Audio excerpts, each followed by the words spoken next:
तो hello friends, welcome to Gyandeep plus scheme में आप सभी का स्वागत है। तो हम आज पढ़ने वाले हैं माध्य और माध्यिका बहुलक और परिसर। हम क्या करेंगे आज निकालने वाले हैं। तो बहुत अच्छे तरीके से हम क्या करेंगे, इसका पहले बेसिक कॉन्सेप्ट सीखेंगे। माध्य माध्यिका बहुलक परिसर का पहले बहुत बेसिक कॉन्सेप्ट सीखेंगे, उसके बाद हम क्या करेंगे, इसको हम सीखेंगे। और ये क्लास 10th में करीब ये ऑब्जेक्टिव सब्जेक्टिव में ये 5 नंबर का भी क्वेश्चन पूछा जाता है। ठीक है, तो आप लोग इसे हल्का में न ले और इससे बहुत अच्छे तरीके से सीखिए। ऑब्जेक्टिव में आपका ये 1 नंबर का क्वेश्चन आता है, जैसे माध्य बोल देगा, इसका माध्य क्या होगा, बहुलक बोल देगा। ठीक है, आपका माध्यिका बोल देगा, आपका परिसर बोल देगा। तो आपको निकालना होता है वहां। ठीक है, तो चलिए देर ना करते, हम पहले इसका बेसिक कॉन्सेप्ट सीखेंगे, यानी इसको पहले मजबूत करेंगे बेस से। ठीक है, तो अभी तक हमारे चैनल को सब्सक्राइब नहीं किए हैं तो कर लीजिए और लास्ट में बेल आइकन दबाना ना भूले, ताकि मैं जो भी वीडियो बनाऊं तो आपके पास पहले नोटिफिकेशन पहुंचे। अगर आपको इस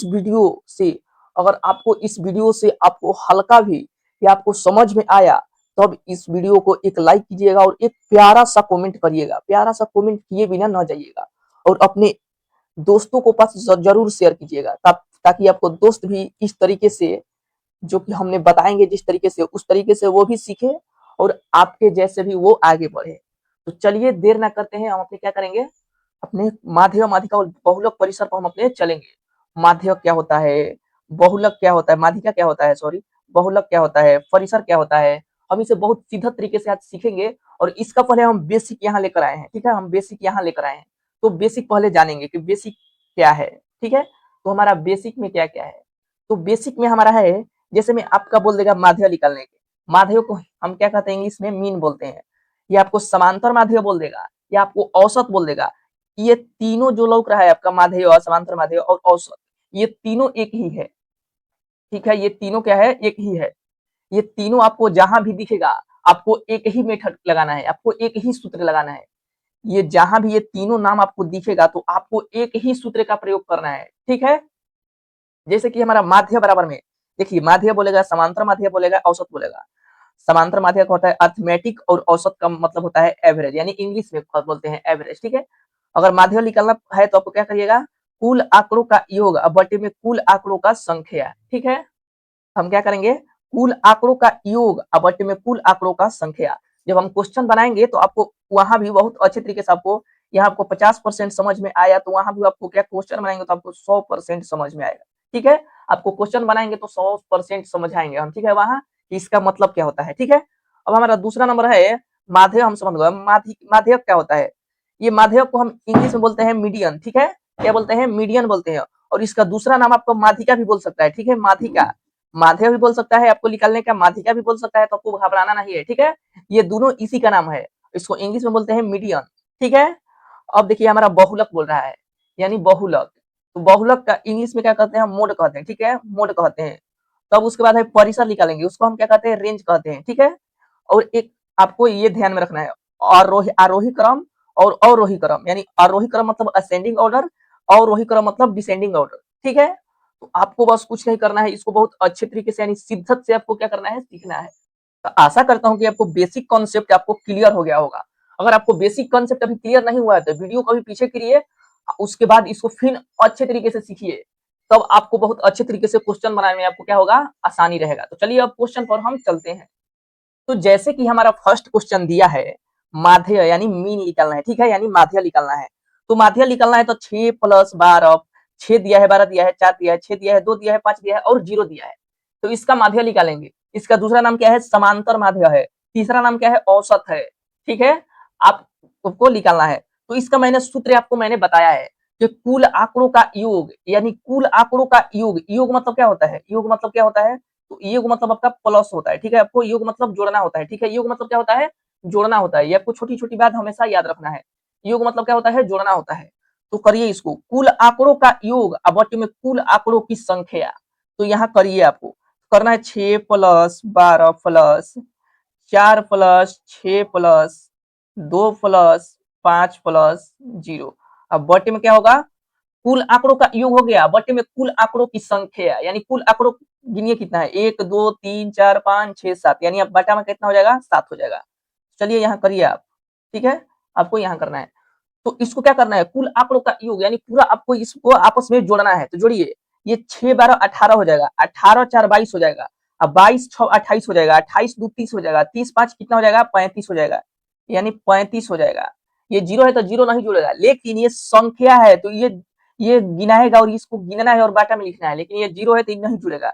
अब बाटा में कितना है 7 हो तो 7 लिखिए, यानी 7 एकम 7 हो जाएगा, 7 5 35 हो जाएगा। ठीक है, तो हम कह सकते हैं कि हमारा आंसर कितना आया 5 आया। आंसर हमारा कितना आया, आंसर हमारा 5 आया, यानी जब हम माध्य इसका निकाले तो हमारा आंसर 5 आया।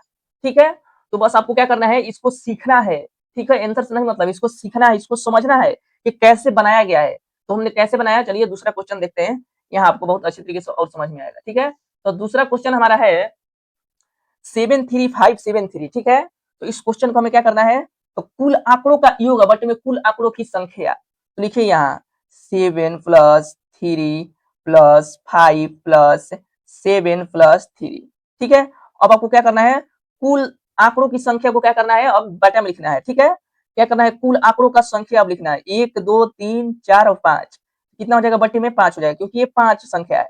अब इसको आपस में क्या करिए, इसको जोड़िए, इसका योग निकालिए, तो 7 3 10, 10 5 15, अब 15 7 कितना हो जाएगा 22, अब 22 3 कितना हो जाएगा 25 हो जाएगा। ठीक है, 25, अब बटे में कितना हो जाएगा 5, यानी 5 एकम 5, अब 5 5 25, यानी जो हमारा आंसर आया, यानी हमारा आंसर कितना हो जाएगा 5 हो जाएगा। ठीक है, 5 हो जाएगा। तो उम्मीद करता हूं कि आपको माध्य निकालना बहुत अच्छे तरीके से आपको आ गया होगा, क्योंकि ये बोर्ड एग्जाम में क्लास 10th में जो आपको ये क्वेश्चन पूछता है, ये 1 नंबर का आपका क्वेश्चन आता है। ठीक है, करीब 2 से 3 क्वेश्चन आपको हर साल आपको देखने को मिलेगा, यानी अपना 3 मार्क्स यहाँ से आप पक्का कीजिए। ये क्लास 10th का है। ठीक है, क्लास 10th में आपको सिखाया जाता है, चैप्टर नंबर 14 में सांख्यिकी यानी स्टैटिक्स। चलिए हम माध्यक निकालना सीखेंगे। तो माध्यक में हमारा क्या बोल रहा है, माध्यक में, तो माध्यक हमारा बोल रहा है, यानी इसको इंग्लिश में बोलते हैं मीडियन। तो इसको कैसे निकाला जाता है, ठीक है, तो माध्यक को हम क्या करेंगे, इसको कैसे निकाला जाता है, हम बहुत अच्छे तरीके से इसको देखेंगे। तो माध्यक में हमारा रहता है बीच वाली संख्या को लेना है हमको। ठीक है, बीच वाली जो संख्या होता है वही हमारा आंसर होता है। ठीक है, तो लेकिन इसको एक शर्त है, इसको आरोही क्रम में लिखिए, अवरोही क्रम में लिखिए। ठीक है, या बढ़ते क्रम में लिखिए या घटते क्रम में लिखिए। पहले इसको आपको बढ़ते क्रम में पकड़िए, सजाइए। तो पहले इसमें सबसे छोटा लिखिए, सबसे छोटा हमारा क्या है 5 है, तो 5 लिखिए। फिर इसमें सबसे छोटा एक और 5 है, तो फिर 5 लिखिए। फिर इसमें उससे बड़ा क्या है, तो 7 है, तो 7 लिखिए। फिर उससे बड़ा क्या है, 7 से बड़ा इसमें क्या है, 7 से बड़ा हमारा लौक रहा है यहाँ 10, तो 10 लिखिए। फिर उसके बाद हमारा लौक रहा है यहाँ 12, तो 12 लिखिए। फिर 12 के बाद हमारा लौक रहा है 20, तो 20 लिखिए। फिर 20 के बाद हमारा लौक रहा है ये 25, तो 25 लिखिए।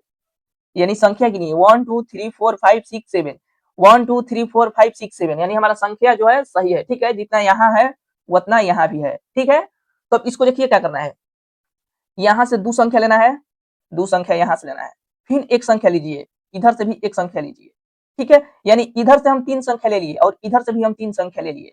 ठीक है, इधर बराबर करना है और इधर भी बराबर करना है, और जो बीच में बचेगा वही हमारा क्या हो जाएगा, माध्यक हो जाएगा। ठीक है, तो जो हमारा बीच में संख्या बचा वही हमारा क्या हो जाएगा, ये माध्यक हो जाएगा। ठीक है, हम इसी को क्या कहते हैं, माध्यक कहते हैं। जो हमारा 10 क्या हो जाएगा, माध्यक माध्यक हो जाएगा, क्योंकि इसमें कितना है 1 2 3 4 5 6 7, तो 3 इधर से हो गया, 3 इधर से हो गया, बीच में जो हमारा बचा वही क्या हो जाएगा, माध्यक हो जाएगा। चलिए हम दूसरा नंबर क्वेश्चन सीखेंगे और इसमें और आपको समझ में आएगा। तो हम सीखेंगे, क्वेश्चन हमारा बोल रहा है कि 4 8 5 9 6 और 7, इसको क्या करिए, बढ़ते क्रम में लिखिए या घटते क्रम में लिखिए। तो मैंने आपको यहाँ बढ़ते क्रम में सिखाया, और यहाँ हम आपको क्या करेंगे कि आपको यहाँ घटते कदम में सिखाएंगे। तो सबसे में 12 इसमें सबसे कौन है, तो 12 सबसे हमारा यहाँ 9 लोग रहा है, तो लिखेंगे 9। फिर इसके बाद हमारा 8 लोग रहा है, तो 8 लिखेंगे। फिर इसके बाद हमारा 7 लोग रहा है, तो 7 लिखेंगे। फिर इसके बाद हमारा कितना लोग रहा है, 6 लोग रहा है। फिर उसके बाद हमारा 5 लोग रहा है। फिर उसके बाद हमारा 5 के बाद 4 लोग रहा है, यानी 1 2 3 4 5 6, यानी 1 2 3 4 5 6, यानी हमारा क्या हो गया, सही लिखा हूँ। ठीक है, तो अब इसको क्या करना है, बीच वाला संख्या को लेना है। तो एक यहाँ से लीजिए, एक यहाँ से लीजिए, एक यहाँ से लीजिए और एक यहाँ से लीजिए। लेकिन जब यहाँ लेंगे और यहाँ लेंगे तो ये क्या हो जाएगा, ये बीच में कोई संख्या ही नहीं बचेगा। जब ऐसा सिचुएशन रहता है तो आपको क्या करना रहता है, आपको ये दोनों को जोड़ना होता है। ठीक है, दोनों को जोड़कर बटे में 2 लगा देना होता है। तो करिए यहाँ, यहाँ करिए, यानी 7 प्लस का 6, अब बटे का 2 लगाना है, क्योंकि 2 संख्या है तो बटे में 2 लगेगा। ठीक है, ये 2 संख्या है तो बटे में 2 लगेगा। ठीक है, तब जोड़िए, 7 6 कितना होता है हमारा, 7 6 13 होता है, यानी 13 बटे का 2, यानी जो हमारा माध्यक बराबर में आया, यानी माध्यक बराबर में जो हमारा आंसर आया, यानी 13 बटे का 2 आया। अब इसको कटाना चाहिएगा, अगर बोर्ड एग्जाम में अगर कटा के अगर दशमलव में आंसर दिया होता है तो आपको क्या करना है, इसको कटा लीजिएगा। आपको क्या करना है, 2 6 का 12 हो जाएगा, इस बार दशमलव दीजिए, फिर यहाँ कितना बचा, 1 बचा तो फिर 0 हो जाएगा, यानी 2 5 10, यानी 6.5 आएगा इसका राइट आंसर। तो उम्मीद करता हूँ कि माध्य और माध्यक निकालना आपको बहुत अच्छी तरीके से समझ में आ गया। चलिए हम आपको बहुलक अब सिखाएंगे। तो हमारा बहुलक बोल रहा है, बहुलक का इंग्लिश में क्या कहते हैं, मोड कहते हैं, ठीक है, मोड कहते हैं। तो बहुलक हमारा बोलता है कि इसमें क्वेश्चन में जो भी संख्या दिया है, सबसे ज्यादा बार जो संख्या है वही इसका बहुलक का आंसर हो जाएगा। जो संख्या सबसे ज्यादा बार है इसमें लिखा हुआ है वही इसका आंसर हो जाएगा। तो चलिए देखते हैं, पहले क्या दिया है, इसमें 2 दिया है, ठीक है, 2 दिया है, उसके बाद हमारा 3 दिया है, उसके बाद हमारा 7 दिया है, उसके बाद हमारा क्या दिया है, 8 दिया है, ठीक है, 2 3 7 8 है, 2 3 7 और 8 यही लौक रहा है। तो हमें 2 को देखना है कितना बार है, 1 2 इसमें कितना बार है, 1 बार है तो हम यहाँ 1 लिखेंगे। अब 3 बताइए इसमें कितना बार है, 1 बार है तो 1 लिखेंगे, ठीक है, जितना बार है उतना यहाँ लिखना है। अब बताइए हमारा 7 कितना बार है, 1 बार 2 बार है हमारा 7 तो 2 लिखना है यहाँ, ठीक है। अब बताइए कि 8 कितना बार है, 1 2 3 बार है, ठीक है, इसमें 8 कितना बार है, 3 बार है। तो बताइए इसमें सबसे ज्यादा 2 3 7 और 8 में सबसे ज्यादा बार कौन सी संख्या इसमें लिखी गया है। तो सबसे ज्यादा इसमें 8 लग रहा है, क्योंकि ये 1 बार है, ये भी 1 बार, ये 2 बार, और सबसे ज्यादा कितना है, 8 लिखा गया है 3 बार। तो बहुलक बराबर में हमारा कितना हो जाएगा, बहुलक बराबर में हमारा कितना हो जाएगा, बहुलक बराबर में हमारा क्या हो जाएगा, 8 आंसर हो जाएगा, ठीक है, 8 आंसर हो जाएगा, क्योंकि 8 इसमें सबसे ज्यादा बार लिखा गया है, 3 बार लिखा गया है। अब बाकी सब संख्या कम कम बार लिखा गया है, तो यही हमारा 8 क्या हो जाएगा, आंसर हो जाएगा। चलिए दूसरा नंबर क्वेश्चन देखते हैं। तो दूसरा दूसरा नंबर हमारा क्वेश्चन बोल रहा है 5 7 7 5 5 6 7 5 7 8 7 1 7, ठीक है। तो सबसे इसमें अधिक बार संख्या कौन लोग रहा है, 5 एक बार 2 बार, ठीक है, 2 बार, 6 एक बार, ठीक है, उसके बाद 1 एक बार, लेकिन 7 कितना बार है, 1 बार 2 बार 3 बार 4 बार। यानी बहुलक बराबर में, यानी बहुलक बराबर में जो हमारा आंसर आया वो 7 हो जाएगा, क्योंकि 7 इसमें सबसे अधिक बार लिखा गया है, 7 इसमें सबसे अधिक बार लिखा गया है, तो यही हमारा क्या हो जाएगा, 7 इसका राइट आंसर हो जाएगा।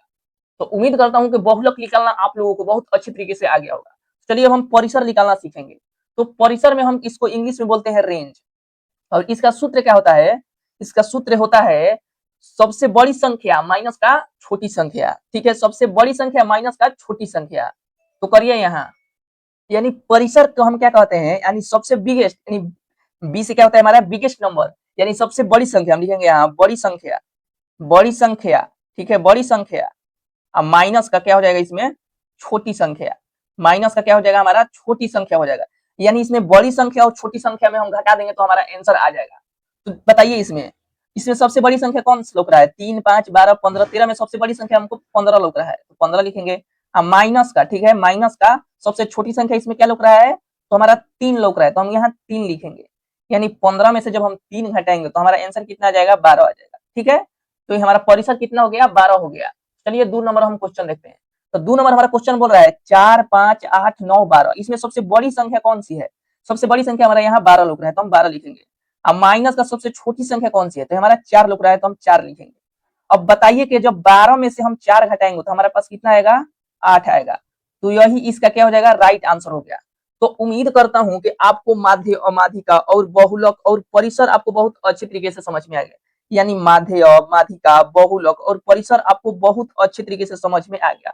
अगर इस वीडियो से आपको कुछ लाभ मिला है, अगर कुछ लाभ मिला है तो इस चैनल को सब्सक्राइब कीजिए और इस वीडियो को लाइक कीजिए और एक प्यारा सा कमेंट कीजिए और अपने दोस्तों को पास शेयर जरूर कीजिए। इतना आप कर देंगे तो हमारे पास एक मोटिवेशन यानी पावर मिलेगा, ताकि आपके लिए और, ठीक है, और आपके लिए अच्छा अच्छा कंटेंट लेकर आता रहूंगा। आप लोगों के लिए इसी शिद्दत से आप लोगों को सिखाता रहूंगा, ताकि आप लोगों को एकदम इस वीडियो से लाभ हुआ होगा, मैं जानता हूं, क्योंकि बहुत अच्छी तरीके से आपको समझाया गया है। ऐसा आपको कहीं भी नहीं मिलेगा कंटेंट। तो चलिए आप लोगों के लिए यहीं तक वीडियो को एंड करते हैं।